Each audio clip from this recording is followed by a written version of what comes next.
Welcome to this Friday edition of Eagles 360 presented by Xfinity. Let's get into the latest injury news heading into Sunday's showdown with the Tampa Bay Buccaneers. Running back Darren Sproles is out with a hamstring injury he suffered earlier this week in practice, opening up a bigger role for Corey Clement.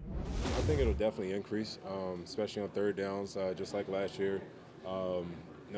Picking back where I left off last year. I don't think it's anything too foreign, but I'm hoping for him to come back. So I'm just basically filling in the void while our leading guy in the room can come back and keep doing his thing. Like I said, I can run catch, and anybody else in this room can run and catch. And I think being a part of this offense, spreading it out a little bit, definitely gives our chance to showcase our versatility. I think what keeps us going is, everybody has a different style, different running style. Jay's definitely our hard-nosed guy. You see him bouncing off plays left and right. He can do it all. Mr. Do it all himself. You just got other key contributors like Wendell, Josh Adams, and I'm pretty sure that makes linebackers and corners, defensive linemen, almost off guard a little bit because there's a different style of running back on every other drive. So I think that's what makes it better on our end. Alshon Jeffery remains sidelined with a shoulder injury as he has yet to be cleared for full contact, much like quarterback Carson Wentz.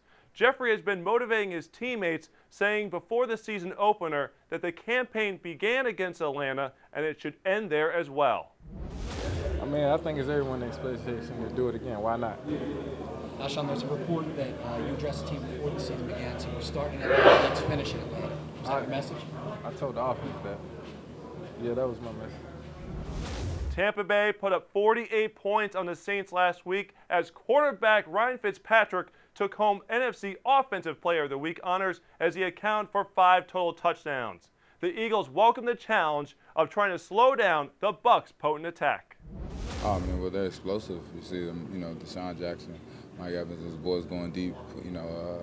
Fitz was throwing it up there. They were looking really good, and they had it going. So we just, as a defense, just be prepared. Communication on key. Playing fast and playing with the swag like those guys do. So it's gonna be fun to watch and fun to be a part of. I'm excited, to play a team like that.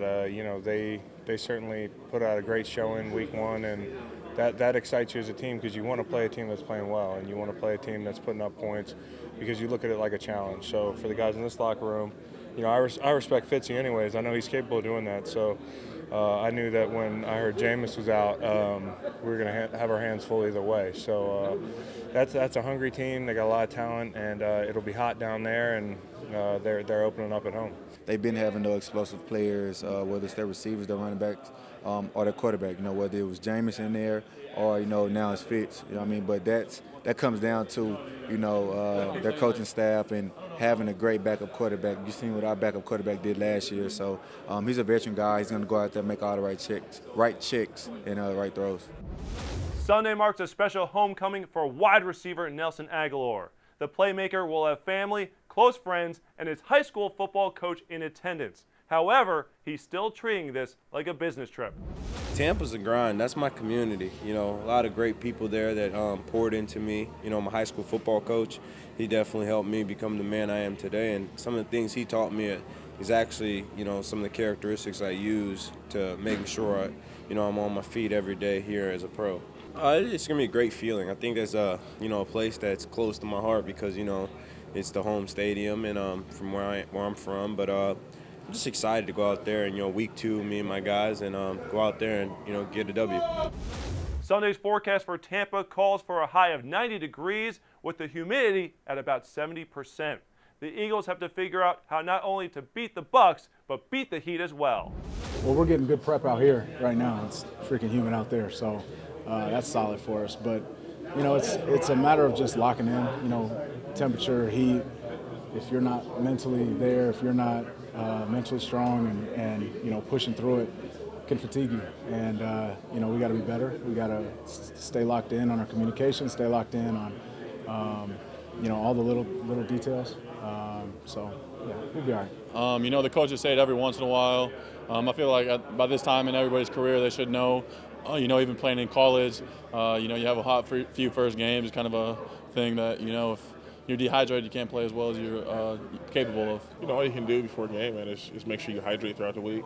I get IVs before games, so I make sure to do that, and then really go out there and play, and you know, try not to mentally think about how hot it is every play, because then you know it'll become more of a factor than it should. You just hydrate and get ready to rotate and play hard, and you know that's one of the great things about having you know a bunch of D linemen that can play.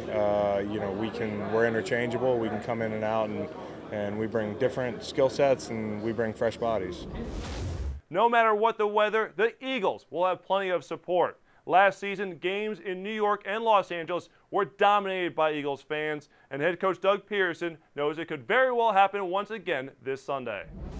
Yeah, you know, first of all, you know, I wish everybody that's traveling, you know, safety, obviously with the storm that's going on, and making sure they get there safe. And you know, we do feel it. You know, we do feel the fact that there's Eagles fans in the stadium.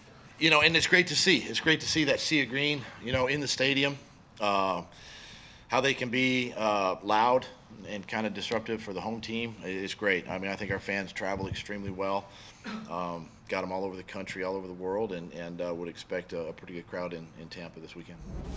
In our Amorosos on the menu, make sure to join us for the kickoff show presented by Exalta on Sunday at 12:30 p.m. Then you can follow all the action on PhiladelphiaEagles.com, and once the game is over, check out the postgame show presented by Rico. Next weekend, Seth Joyner and Clyde Simmons will be inducted into the Eagles Hall of Fame. You can meet the legends at our kickoff event on Saturday, September 22nd. Tickets are available now at PhiladelphiaEagles.com/Hall of Fame.